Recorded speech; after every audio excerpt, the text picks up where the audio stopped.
Hi, friends. It's Pastor Harley from the Broadway Global Methodist Church. I have part of the sermon text for today at church. In John chapter 11, I'm going to begin at verse 40, where it says, Jesus said to her, they're standing outside of the tomb of Lazarus, and he's speaking to his sister. Mary and Martha are there. He said to her, did I not tell you that if you believed, you would see the glory of God? So they took away the stone, and Jesus lifted up his eyes and said, Father, I thank you that you have heard me. I knew that you always hear me, but I said this on account of the people standing around, that they may believe you sent me. And when he said these things, he cried out with a loud voice, Lazarus, come out. The man who had died came out, his hands and feet bound with linen strips and his face wrapped with a cloth. Jesus said to them, unbind him and let him go. They see the glory of God.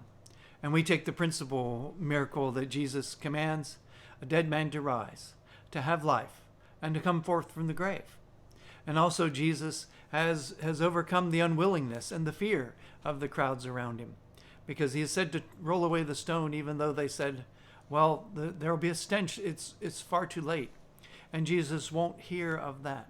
God has sent him to this place, and he sees what God is doing.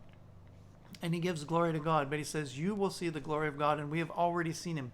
That's part of what John promised in the first chapter.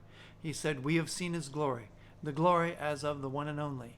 We see him in the man who wept at the grave of his friend, because he feels and knows the griefs and the sorrows that we have.